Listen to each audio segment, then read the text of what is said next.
ব্যক্তি রাত্রিবেলায় সূরাতুল মুলক তেলাওয়াত করবে তার কবরের আযাব হবে না। ইন্না হাযিহি সূরাতুন আযীমা মানিআতুন মিন আযাবিল কবর।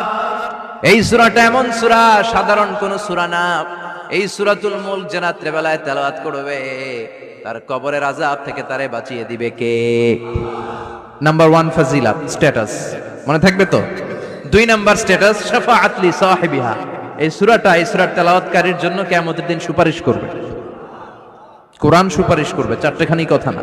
কোরআন যদি আপনার বিরুদ্ধে দাঁড়ায় আপনার জান্নাত ক্যান্সেল, আর কোরআন যদি আপনার ব্যাপারে আল্লাহর কাছে রেকমেন্ডেশন করে জান্নাত আপনার জন্য ওয়াজিব করে দিবে কে?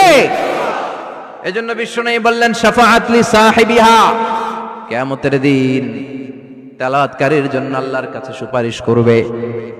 2টা গেল। 3 নাম্বার বিশ্বনবী বললেন খাসামাত আন সাহিবিহা। এই সূরাটা কিয়ামতের দিন এই সূরার তেলাওয়াতকারীর পক্ষ নিয়ে আল্লাহর সাথে ঝগড়া করা শুরু করে দিবে। আল্লাহর সাথে ডিবেট করবে, ঝগড়া করবে, যতক্ষণ না হাত্তা আদখালাহুল্লাহুল জান্নাহ। হাদিসের টেক্সট হচ্ছে যতক্ষণ না আল্লাহ তাআলা তাকে জান্নাতে না ঢুকায় ততক্ষণ ওই সূরার তেলাওয়াতকারীর পক্ষ নিয়ে আল্লাহর সাথে বিতর্ক, ঝগড়া, তর্ক চলতেই থাকবে।